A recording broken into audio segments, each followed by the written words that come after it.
The rain falls over Manhattan like a curtain of silver threads, and Claire Donovan stands at the window of the apartment she has called home for 3 years. Her reflection stares back at her, pale and hollow, and she wonders when she stopped recognizing herself. The clock on the wall reads 11:47. In 13 minutes, everything will change. Behind her, the living room is dark except for the glow of the city lights filtering through the glass. The furniture is expensive, tasteful, chosen with care by someone who understood beauty but never explained where the money came from. Claire turns away from the window and walks to the kitchen counter where a single sheet of paper waits beside her wedding ring. She has written the letter 3 times.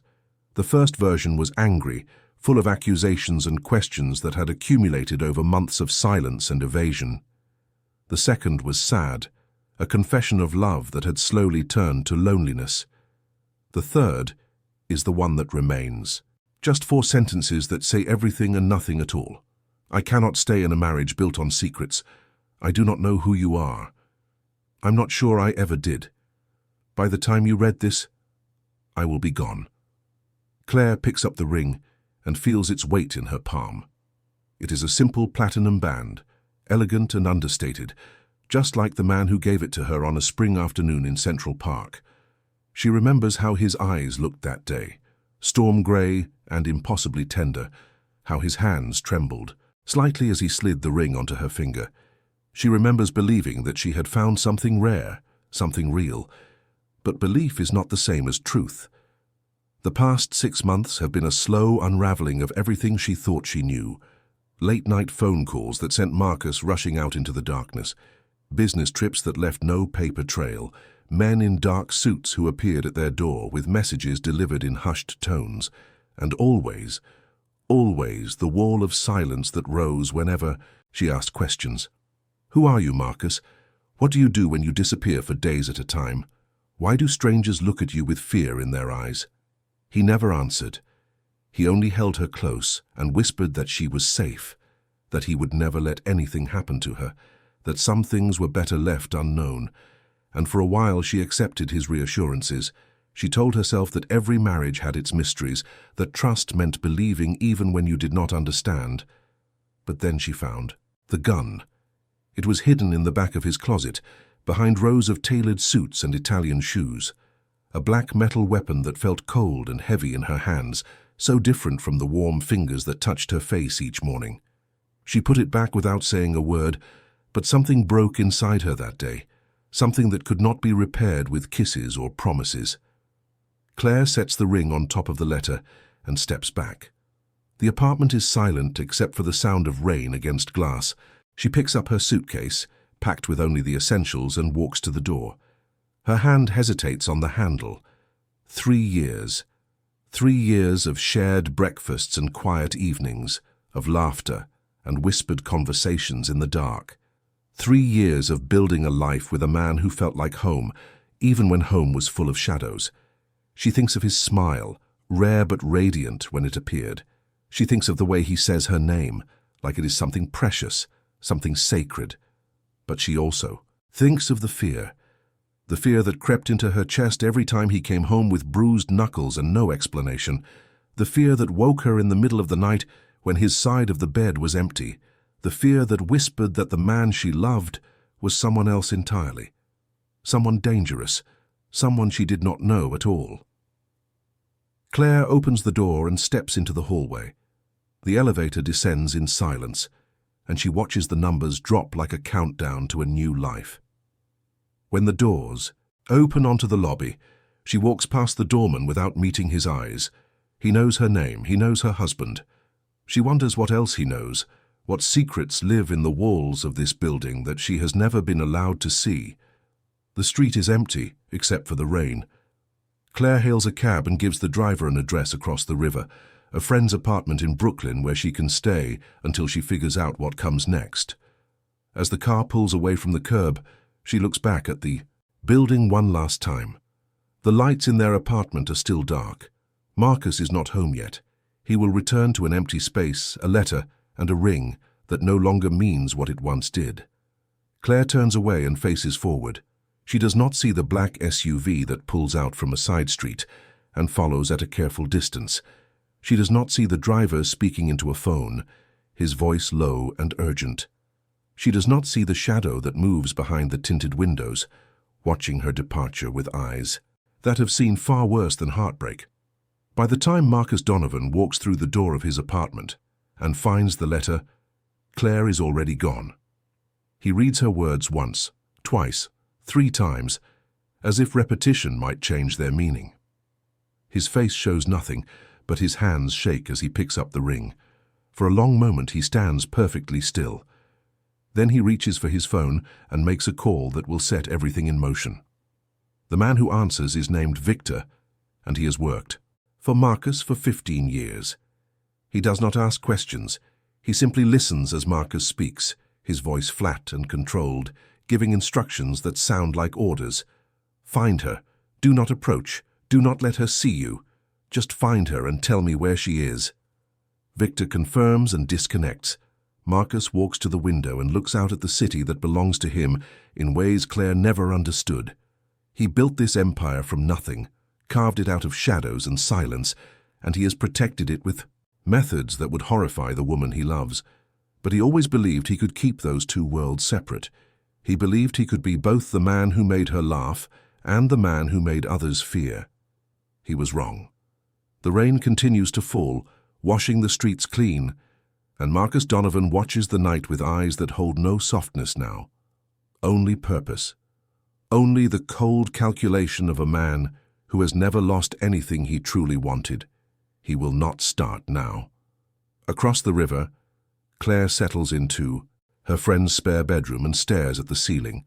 Emma, her oldest friend, has asked no questions tonight, only offered tea and blankets and the promise of conversation when Claire is ready. But Claire is not ready.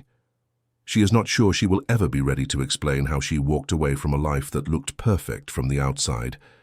She thinks of Marcus again, despite herself. She thinks of the first time they met, at a charity gala in Midtown where she was working as an event coordinator. And he was a guest whose name she did not recognize. He had approached her during a quiet moment, offering a glass of champagne and a smile that seemed almost shy. "You look like you would rather be anywhere else," he said. She laughed. "Is it that obvious?" Only to someone who feels the same way. They talked for an hour while the party swirled around them. He asked about her work, her dreams, her favorite places in the city. He listened, as if her answers mattered, as if she mattered. And when the evening ended, he asked for her number with a formality that made her smile. "May I call you?" She said yes. She said yes to everything that followed. The dinners at restaurants she could never afford. The walks through Central Park on Sunday mornings. The slow, careful way he opened himself to her, revealing pieces of a man who had known loneliness and loss. She fell in love with his quiet strength, his unexpected gentleness, the way he looked at her as if she were the answer to a question he had been asking his whole life. But she never asked what the question was, and now she lies in a borrowed bed in a borrowed room and wonders if everything she felt was real or just another illusion. She wonders if the man she loved ever existed at all, or if he was only a mask worn by someone else entirely. Sleep comes slowly, and when it does, it brings no peace. In her dreams, she runs through endless hallways while shadows chase her. She calls out for Marcus, but when he appears, his face is wrong somehow, his eyes too cold, his hands too still. She reaches for him and he dissolves into smoke. She wakes with tears on her cheeks and sunlight streaming through unfamiliar curtains. A new day, a new life. Claire gets up and begins again. Check if you are already subscribed to this channel. Every week we bring stories that will touch your heart and stay with you long after the screen goes dark. If you have not yet joined this community, take a moment now to subscribe and become part of our family. You will not want to miss what happens next. 3 weeks pass and Claire begins to rebuild. She finds a small apartment in Queens, a 1-bedroom with a view of a brick wall and a radiator that clangs in the night. It is nothing like the sleek luxury she left behind, but it is hers. She pays the rent with savings she had kept in a separate account, money she earned before Marcus, money that feels clean in a way his wealth never did. She returns to work at the event planning company, where she started her career. grateful that her old boss never asked too many questions about her sudden departure or her equally sudden return. The days are long and busy, filled with client meetings and vendor negotiations and the endless small crises that come with coordinating celebrations for strangers. It is exhausting, but the exhaustion feels honest. At night, she comes home to silence. She has not heard from Marcus. No calls, no messages, no dramatic appearances at her door. Part of her is relieved. Another part, the part she tries to ignore, is disappointed, as if some small foolish piece of her heart still hoped he would fight for her, explain everything, prove that the secrets were not as dark as she feared. But the silence speaks its own truth. What Claire does not know is that Marcus has been watching. Not directly, not in person, but through the careful network of eyes and ears that extends across the city like invisible threads. Victor reports her movements each day, her routines, her habits. He tells Marcus that she takes the subway to work each morning and walks home each evening. He tells Marcus that she buys coffee from the same cart on the corner, that she eats lunch alone at her desk, that she has not been seen with any other man. Marcus listens to every word and says nothing. His associates have noticed the change in him. The boss, who was always controlled, always precise, has become something else in the weeks since his wife left. He is colder now, more ruthless in his decisions, less patient with failure. The empire he commands feels the shift like a change in weather, and those who serve him learn quickly to stay out of his path. Only Victor understands the truth. The most powerful man in the city is lovesick, and his sickness is making him dangerous. On a Tuesday evening in late October, Claire walks home through streets that smell of autumn and approaching winter. The leaves have turned gold and red, and they scatter across the sidewalk like scattered thoughts. She pulls her coat tighter and thinks about nothing in particular, just the warmth of her apartment waiting at the end of the walk, the book she has been reading, the simple pleasure of an evening with no demands. She does not notice the man who steps out of the shadows until he is directly in front of her. He is young, barely 20, with nervous eyes and a jacket that does not fit quite right. His hand is in his pocket, and Claire's heart stops when she sees the shape it makes. "Give me your bag," he says. His voice shakes. Claire freezes. The street is empty. The nearest pedestrians a full block away. She thinks about screaming, but her throat has closed, and no sound will come. The man steps closer. "I said, give me the bag." She reaches for her purse with trembling hands. Her fingers fumble with the strap, and the man grows impatient, grabbing it roughly and pulling. The strap breaks, and Claire stumbles backward, her shoulder slamming against the wall of the building behind her. The man turns to run. He makes it exactly 3 steps before a hand closes around his collar and yanks him backward with brutal force. He hits the ground hard, the purse flying from his grip, and suddenly there are 2 other men standing over him, their faces expressionless, their postures radiating controlled threat. Claire stares in shock. A 4th figure emerges from a black car that has materialized at the curb, and when she sees his face, her heart stops for an entirely different reason. Marcus. He walks past his men without acknowledging them, his eyes fixed on Claire with an intensity that makes her forget to breathe. He stops in front of her, close enough to touch, and for a long moment, neither of them speaks. "Are you hurt?" His voice is soft, almost gentle, completely at odds with the violence that just unfolded 3 feet away. Claire shakes her head. Her hands are still trembling, but now from something other than fear. She wants to step back, to create distance, but her body will not obey. Marcus turns to one of his men and gives a single nod. The man on the ground is hauled to his feet and marched toward the car, his protests dying in his throat when he sees the faces of his captors.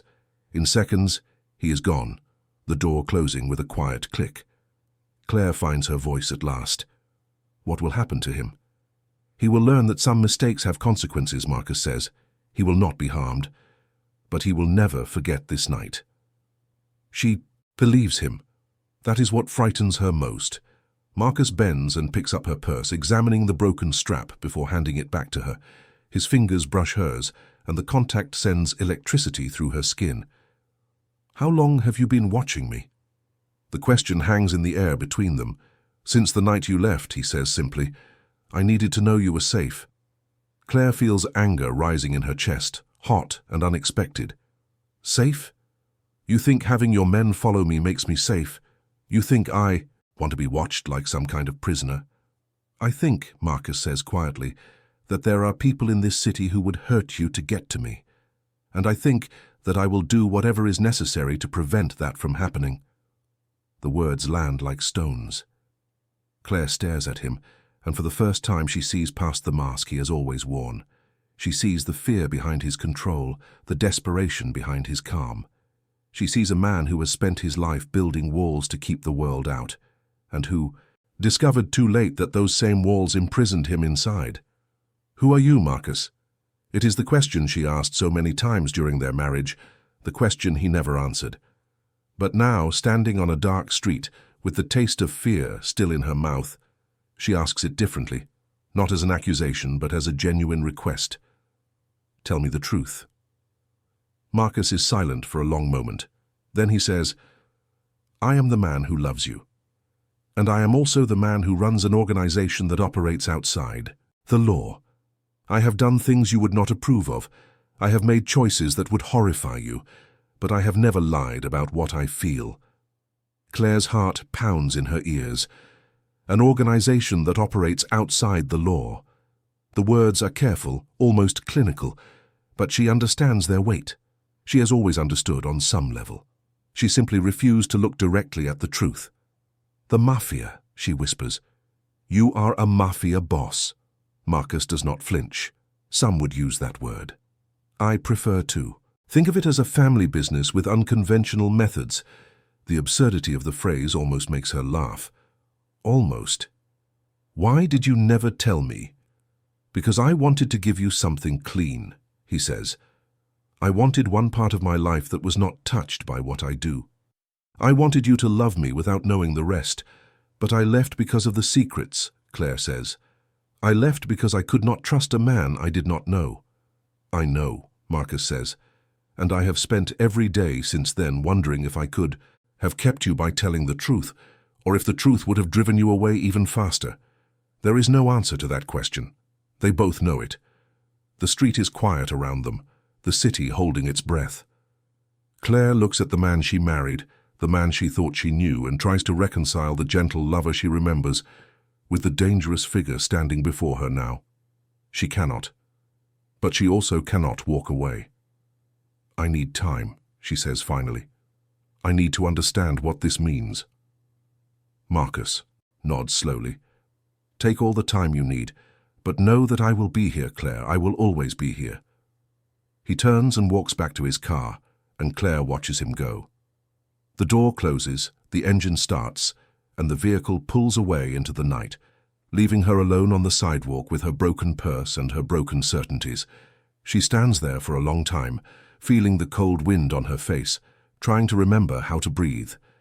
The days that follow are a strange kind of limbo. Claire goes to work.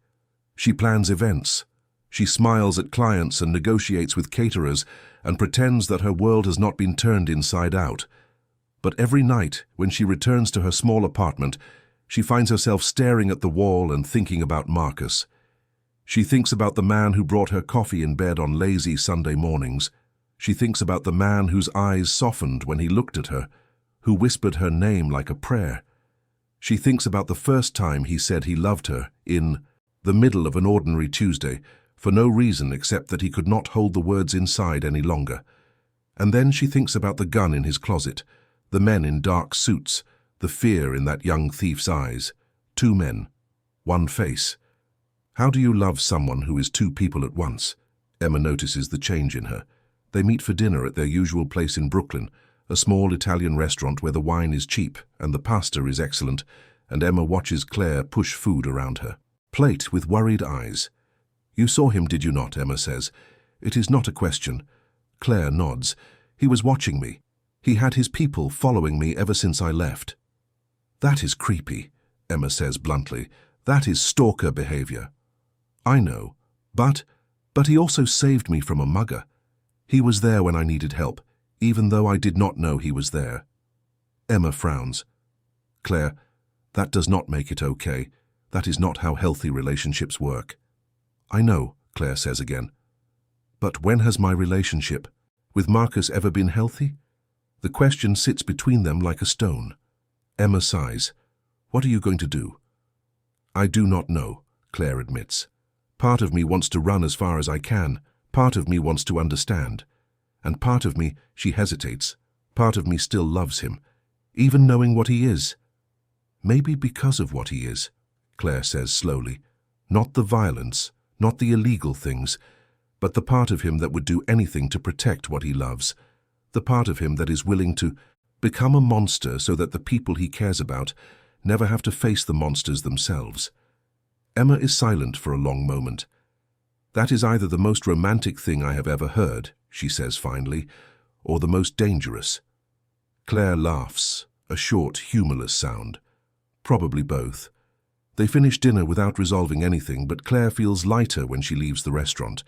It helps to say the words out loud, to hear them in her own voice. It makes the chaos inside her feel less overwhelming. She walks home through streets that glow with the light of 1,000 windows, and she thinks about choices. The choice she made when she left Marcus, the choice she faces now, the choice that will determine the shape of the rest of her life. What does she want? The answer comes slowly, rising from some deep place inside her. She wants the truth, all of it. She wants to see the world Marcus lives in, the world he has hidden from her for so long. She wants to understand what she is, choosing if she chooses to stay. And she wants him to show her, not tell her, show her. The next morning she sends him a message for the first time since she left. I want to know everything. Show me your world. His response comes within minutes. Tonight. I will send a car at 7. Claire stares at the screen and feels her heart race. She does not know if she is making the right decision. She does not know if there is a right decision to make, but she knows that she cannot move forward without understanding what she is moving toward. At exactly 7 o'clock, a black car arrives at her building. The driver is a woman this time, sharp-featured and professional, who opens the door without speaking. Claire slides into the back seat and watches the city pass by through tinted windows. They drive through Manhattan, past familiar streets and unfamiliar ones, until the car stops in front of a building Claire has never seen before. It is old and elegant, with stonework that speaks of another. Here are windows that reveal nothing of what lies inside. The driver opens her door. Mr. Donovan is waiting for you. Claire takes a deep breath and steps out. The lobby is all marble and mahogany, staffed by men in suits who nod at her with distant respect. She follows the driver to an elevator that rises without numbers, smooth and silent, until it opens onto a floor that takes her breath away. It is an office, but unlike any office she has ever seen. More like a living room from a period drama, all leather chairs and dark wood and paintings that might be museum pieces. Floor-to-ceiling windows offer a view of the city that makes the world below look small and far away. Marcus stands by those windows, his back to her, his silhouette dark against the glow of lights. "Welcome to my world," he says without turning. Claire steps into the room and feels the door close behind her. The click is soft but final, like the turning of a page. "Is this where you work?" "This is where I rule," Marcus says, simply. He turns to face her, and his eyes are unreadable. Every decision that shapes this city, every alliance and conflict, passes through this room at some point. Claire looks around at the elegant space and tries to see it as he sees it. A throne room, a command center, the heart of an empire built on shadows. "Why did you never bring me here before?" "Because I wanted to protect you from this," Marcus says.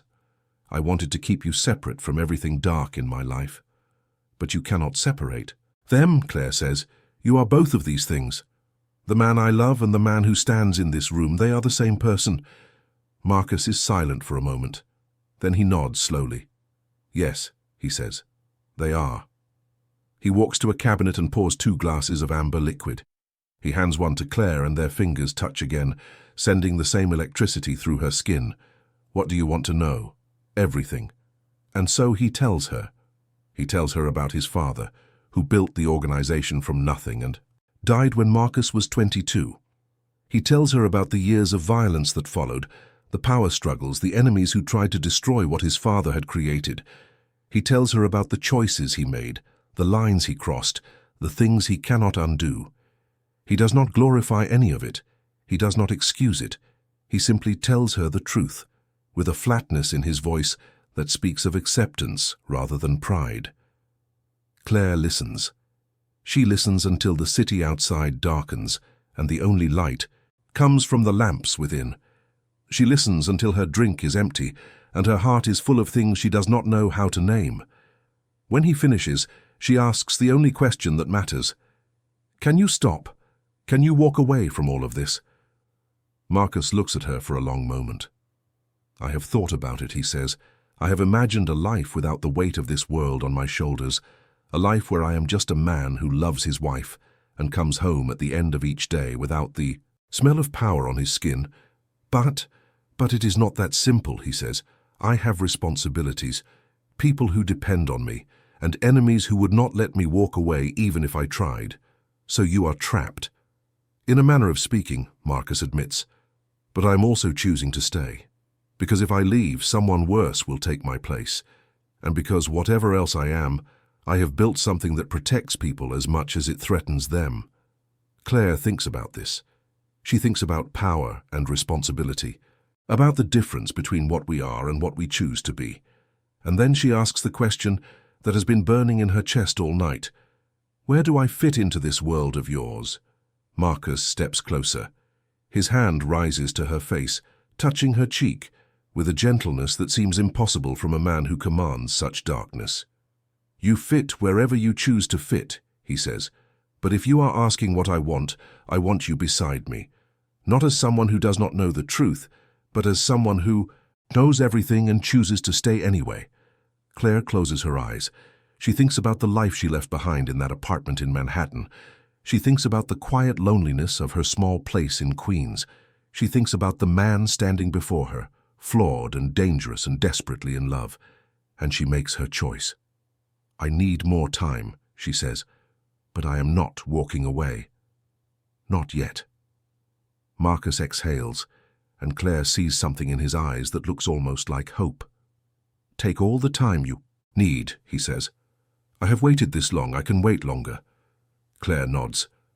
She sets down her empty glass and walks toward the door. But before she leaves, she turns back. Marcus. Yes? Thank you for telling me the truth. He nods, and something passes between them that words cannot capture.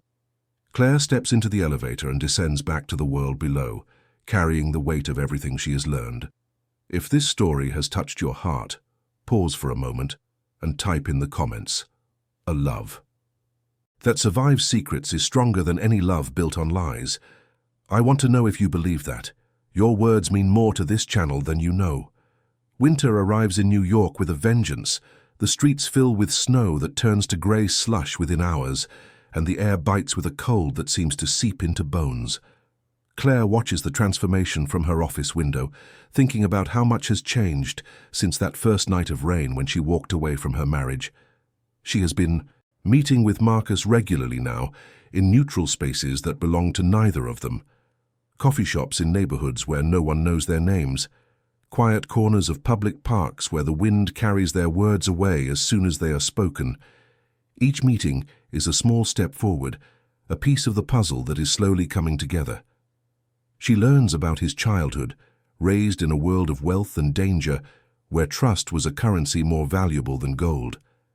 She learns about his mother, who died when he was young, and the grief that still lives in his eyes when he speaks of her. She learns about the mentor who shaped him after his father's death, an old man named Salvatore who taught him that power without wisdom was just destruction waiting to happen. And Marcus learns about her. He learns about her own childhood in a small town in Ohio, where the biggest excitement was the county fair each summer. He learns about her parents, still married after 40 years, still holding hands when they walked to church on Sundays. He learns about her dreams of building something meaningful, of creating beauty in a world that often felt grey and ordinary. They talk for hours, and with each conversation, The distance between them shrinks. But the shadows do not disappear. Claire begins to notice things she never noticed before. The way Marcus checks exits when they enter a room. The way his eyes constantly scan for threats, even in the most mundane settings. The way his phone sometimes buzzes, with messages that make his face go blank and cold. One evening, they are walking through Central Park when a man approaches them from the side. Marcus's body shifts instantly, his stance widening, his hand moving toward his coat. But the man is just a tourist asking for directions to the Metropolitan Museum. Claire watches Marcus give the directions in a calm voice, his posture gradually relaxing. When the man walks away, she looks at her husband with new understanding. "You are always ready. For danger," she says. "Even here." "Especially here," Marcus replies. "The places that feel safest are often the most dangerous." Claire thinks about this as they continue walking. She thinks about what it would mean to share a life with someone who is always watching, always waiting, always prepared for violence. Is it worth it? The question haunts her. A week later, she finds out. She is at work, deep in the logistics of a corporate gala, when her phone buzzes with a text from an unknown number. "We know who you are. We know where you work. Tell your husband that the Calabresi family sends their regards." Claire stares at the screen, her blood turning to ice. She does not call Marcus. She does not call the police. She calls Victor. The number was given to her weeks ago in case of emergencies. She never expected to use it. Victor answers on the first ring. His voice is calm, almost bored, as if threatening messages are just another routine inconvenience. "Stay where you are," he says. "Do not. Leave the building. I will be there in 15 minutes. He is there in 10. The extraction is smooth and professional." Victor appears at her office door with 2 other men, and they escort her through a back entrance to a waiting car. Her co-workers watch with wide eyes, and Claire knows there will be questions tomorrow. But tomorrow feels very far away. The car takes her to the building she visited before, the elegant stronghold where Marcus commands his empire. He is waiting for her when she arrives, and for the first time since she has known him, she sees fear in his eyes. "Are you hurt?" Claire shakes her head. "I am fine, just scared." Marcus pulls her into his arms, and she lets herself be held. His heart beats against her ear, fast and hard, and she realizes that his fear is not for himself. It is for her. Who are the Calabresi family? "Enemies," Marcus says into her hair. "Old enemies who have been waiting for an opportunity to strike. They must have discovered that you left me. They thought it made you vulnerable." Claire pulls back and looks at him. "Does it?" "No," Marcus says fiercely. "Nothing makes you vulnerable. Not while I breathe." The words should frighten her. Instead, they make her feel something she has not felt in months. Safe. She stays at the stronghold that night in a guest room that is more luxurious than any hotel she has ever visited. Marcus does not try to join her. He does not push for more than she is ready to give. He simply makes sure she has everything she needs and tells her that he will be in his office if she needs anything. Claire lies awake in the darkness, listening to the silence of a building designed to keep the world out. She thinks about the message on her phone. She thinks about the men who delivered it, who saw her as a weakness to exploit. She thinks about what it means to love someone whose enemies will always be circling. And she thinks about Marcus, alone in his office, carrying the weight of this world on his shoulders. Somewhere in the night she makes a decision. In the morning she finds him at his desk, surrounded by papers and screens. He looks up when she enters, and she sees the exhaustion in his face, the shadows under his eyes. "I have been thinking," Claire says. Marcus sets down his pen. "About what?" "About us. About what happens next." She walks to the window and looks out at the city below. The sun is rising, painting the buildings in shades of gold and amber. "I cannot go back to my old life," she says. "The Calabresi family made that clear. Whoever I was before, I am not that person anymore." Marcus rises and comes to stand beside her. "What do you want?" Claire turns to face him. "I want to understand this world completely," she says, "not as an outsider looking in, as someone who belongs here. If I am going to be part of your life, I need to know how to protect myself. I need to know how to stand beside you, not behind you. Marcus stares at her for a long moment. You understand what you're asking? So I do. He reaches out and takes her hand. His grip is warm and strong, and Claire feels something settle in her chest. Not peace, exactly, but certainty. Then welcome home, Marcus says. The weeks that follow are an education unlike any Claire has ever experienced. She learns the geography of Marcus's empire, the legitimate businesses that serve as fronts, and the networks that operate in the shadows between them. She learns the names and faces of the key players, the allies and rivals, the complex web of loyalties that holds everything together. She learns to read a room the way Marcus does, scanning for threats and opportunities in the same glance. She learns self-defense from a woman named Rosa, who moves like water and hits like stone. She learns to shoot at a private range outside the city, until the weight of a weapon in her hands no longer feels foreign, and she learns the truth about the Calabrese family. They are old rivals, stretching back to Marcus's father's time. The conflict began over territory, a neighborhood in Brooklyn where both families claimed control. Over the decades, it evolved into something deeper, more personal. Grudges were passed from generation to generation, like inheritance. The current head of the family is a man named Dominic Calabrese, and he has been waiting for years for an opportunity to strike at Marcus. Claire's departure from the marriage seemed like that opportunity, a sign of weakness, a crack in the armor. Dominic was wrong. But he does not know that yet. Claire sits in on meetings now, listening as Marcus and his advisors discuss strategy. She says little at first, absorbing information, learning the rhythms of power, but gradually she begins to contribute. One evening, they are discussing the Calabrese threat when Claire speaks up. They think I am your weakness, she says. What if we use that against them? The room goes quiet. Explain, Marcus says. Claire leans forward. They sent that message to scare me, to prove they could reach me. But what if I was never actually vulnerable? What if the whole thing, my leaving, my apparent isolation, was designed to make them show their hand? She looks around the table at the faces watching her.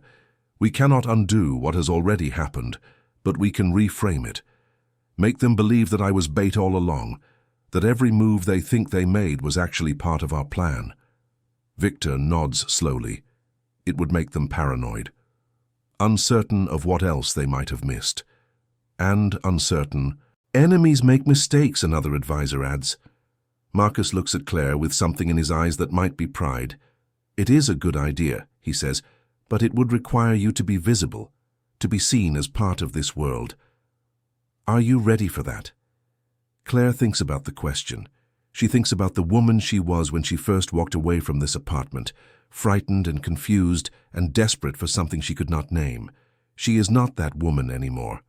Yes, she says, I am ready. The plan unfolds over the following weeks. Claire appears at public events on Marcus's arm, elegant and composed, every inch the wife of a powerful man. She attends charity galas and business dinners, smiling for cameras and shaking hands with people whose names she has memorized from briefings. She plays the role perfectly, and slowly the narrative shifts. The whispers in the underworld begin to change. The Donovan wife is not a victim. She was never a victim. The whole thing was a trap, and the Calabrese family walked right into it. Dominic Calabrese receives these reports with growing unease. He had been so certain that Claire's departure was genuine that Marcus was weakened by heartbreak. He had planned his next moves based on that assumption. Now he is forced to reconsider everything. And while he reconsiders, Marcus prepares. The offensive comes on a night in early March, when the last of the winter snow is melting into rivers of grey water in the gutters. It is not a violent assault, not in the physical sense. It is something more subtle and more devastating. Evidence. For months, Marcus's people have been gathering proof of Dominic Calabrese's activities, financial records that show money laundering, communications that reveal conspiracies, witnesses who have been quietly convinced to cooperate. All of it is delivered to the federal authorities on a single night, through channels that cannot be traced back to Marcus. The investigation that follows is swift and thorough, And by the end of the week, Dominic Calabresi and his top lieutenants are in custody. The Calabresi empire crumbles without a shot being fired. Claire watches the news reports with Marcus, sitting in the living room of the apartment they now share again. The same apartment she left on that rainy night, transformed now by her understanding of the man who owns it. Is it over? This chapter is over, Marcus says. There will always be others who want what I have. But the Calabresi family is finished. Claire nods. She thinks about the strange journey that brought her here, the fear and confusion and slowly dawning comprehension. She thinks about the woman she has become, stronger and wiser and more dangerous than she ever imagined. What happens now? Marcus takes her hand. Now, he says, we build something new. Claire looks around the apartment that once felt like a prison and now feels like a fortress. She looks at the man beside her, who carries darkness and light in equal measure, who would burn the world to keep her safe, and she smiles. Together, she says. Together, Marcus agrees. Spring arrives in New York like a blessing. The trees in Central Park burst into bloom, their branches heavy with blossoms that drift on the wind like pink and white snow. The air softens and the city seems to exhale after the long tension of winter. Claire walks through the park on a Sunday morning, Marcus beside her, their hands intertwined. It has been 6 months since the fall of the Calabresi family. 6 months of rebuilding, reorganizing, and reimagining what their life together could be. Marcus has made changes, not a complete transformation, not a fairy tale reformation where the criminal becomes a saint, but a deliberate shift toward legitimacy, moving resources from shadow operations into legal businesses, real estate, technology investments, a foundation that funds programs for underprivileged youth. He will never be completely clean. Claire knows this.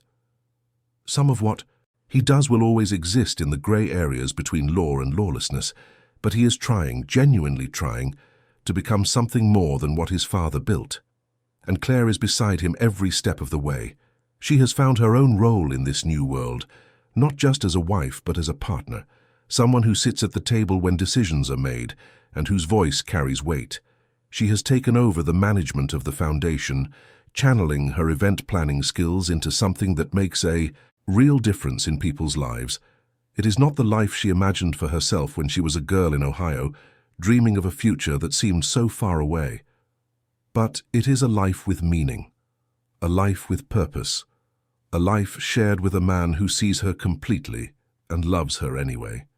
They stop by the lake and watch the ducks glide across the water. The spring sunshine is warm on Claire's face, and she closes her eyes, savoring the simple pleasure of the moment. I have been thinking, Marcus says. About what? About the future, about what comes next. Claire opens her eyes and looks at him.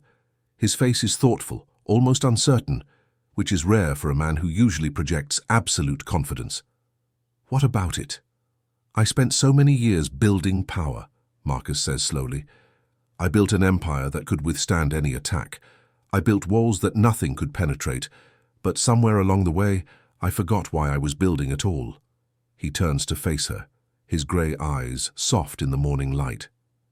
You reminded me, he says. You reminded me that power means nothing without someone to share it with, that protection is pointless if there is no one to protect. Claire feels her heart swell in her chest. Marcus, she whispers. He takes both her hands in his. I know I am not an easy man to love, he says. I know I have brought danger into your life, asked you to accept things that no one should have to accept. But I also know that I cannot imagine my life without you in it. Claire feels tears prick at her eyes. I do not want you to imagine it, she says. I want to be there every day, no matter what comes. Marcus smiles, a real smile, one that transforms his face from dangerous to almost boyish. Then let me ask you something, he says. He reaches into his pocket and pulls out a small box. Inside, a ring glitters in the sunlight, a new ring different from the one she left behind on that rainy night. We were married once before, Marcus says, but that marriage was built on secrets and silence. I want to start again. I want to marry you as the man I truly am, with all my flaws and failures and dark places. I want you to choose me, knowing everything. Claire looks at the ring through a blur of tears. This past year has taught her more about life than she ever expected to learn. It has taught her about fear and courage, about betrayal and loyalty, about the thin line between love and danger. It has taught her that the world is not black and white, but infinite shades of grey, and that the people we love are never simple. Marcus is not simple. He is complicated and flawed and sometimes frightening, but he is also tender and protective and capable of a love so fierce it takes her breath away. Yes, she says, yes, I choose you. I choose all of you. Marcus slides the ring onto her finger, and Claire feels something click into place in her soul. A certainty, a homecoming. He pulls her into his arms, and they stand there by the lake, wrapped in each other, while the spring world blooms. Around them, the wedding takes place 3 months later, in a private ceremony at a vineyard in upstate New York. Only close friends and trusted allies attend, people who understand the world they live in and accept its complexities. Claire wears a simple white dress that moves like water when she walks. Marcus waits for her at the end of an aisle lined with roses, and when she sees his face, she knows that every struggle was worth it. They exchange vows they have written themselves, words that speak of second chances and hard-won trust. I promise to stand beside you in light and in shadow, Claire says. I promise to see you as you truly are, and to love every part of what I see. I promise to protect you with everything I have, Marcus says. I promise to be honest with you, even when the truth is difficult. I promise that you will never again have to wonder who I am. When they kiss, the guests applaud, and Claire feels as if she is finally, truly home. The reception is elegant but warm, filled with laughter and music and the clinking of glasses. Claire dances with Marcus as the sun sets over the vineyard, painting the sky in shades of orange and gold. Do you remember the night we met? She asks. Marcus smiles. The charity gala. You were standing in the corner looking like you wanted to escape, and you came over and offered me champagne. I could not take my eyes off you, Marcus admits. There was something about you that felt like peace, like coming home after a very long journey. Claire rests her head on his shoulder as they sway to the music. I did not know then what I was getting into, she says. Are you sorry? She looks up at him, at the face she has learned to read so well. Not for a single moment, she says. The evening ends with fireworks exploding over the vineyard, colors cascading across the night sky.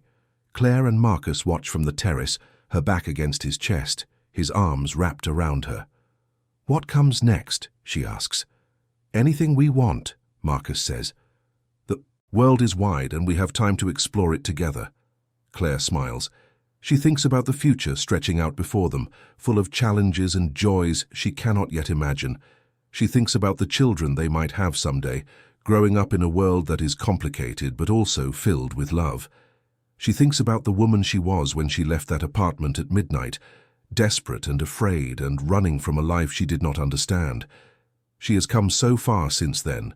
She has become someone she is proud of, and she has found something she never expected to find, a love that survived secrets, a love that was strong enough to face the truth, a love that, against all odds, turned out to be exactly what she needed. Marcus kisses the top of her head, and Claire closes her eyes, savoring the moment. This is home, she thinks. This complicated, dangerous, beautiful life. This man who holds her like she is precious. This love that was born in shadows and learned to thrive in light. This is everything. The fireworks fade and the stars take their place, scattered across the sky like diamonds on velvet. Claire and Marcus stay on the terrace long after the other guests have gone to bed, talking quietly about dreams and plans and all the ordinary, extraordinary moments that make up a life. When they finally go inside, Claire pauses at the door and looks back at the vineyard one last time. The night is quiet now, peaceful, and somewhere in the distance an owl calls to its mate. She smiles and follows her husband inside. The story continues, as all love stories do. There will be challenges ahead, obstacles to overcome, moments of doubt and fear. But there will also be joy, laughter, the simple pleasure of sharing coffee in the morning and whispered conversations in the dark. Claire Donovan has learned that love is not a destination, but a journey. It is not something you find and keep forever unchanged. It is something you build day by day, choice by choice, in the spaces between who you were and who you are becoming. And she is grateful. Grateful for the rain that drove her out into the night. Grateful for the secrets that forced her to confront the truth. Grateful for the man who loved her enough to show her who he really was, even though it meant risking everything. Grateful for this second chance. The morning after the wedding, Claire wakes to sunlight streaming through unfamiliar windows and the smell of coffee drifting from somewhere nearby. She stretches, feeling the pleasant ache of a body that danced too much the night before, and reaches for the man beside her. But the bed is empty. For one brief moment, panic flickers in her chest. Old habits die hard. Then she hears his voice, low and warm, coming from the terrace. She rises and wraps herself in a robe before going to find him. Marcus stands at the railing, a cup of coffee in his hand, watching the vineyard wake beneath the morning sun. He turns when he hears her footsteps and smiles. "Good morning, Mrs. Donovan." Claire walks into his arms and lets him hold her. "Good morning, Mr. Donovan." They stand there together as the world comes alive around them. And Claire knows with absolute certainty that this is exactly where she belongs. Not in spite of the darkness, but because of the light that survived it. If you have watched this far, it is because this story touched your heart. I want to know who you are. Leave a comment saying I watched until the end so I can get to know the incredible people who make up this community. And if this story meant something to you, if it made you feel something real, please take a moment to like this video and share it with someone who needs to hear it. Do not forget to subscribe to this channel if you have not already. Every week we bring new stories of love and redemption, of courage and hope, of second chances that change everything. Thank you for being here. Thank you for listening. Until next time, this is your home, and we are so glad you found it.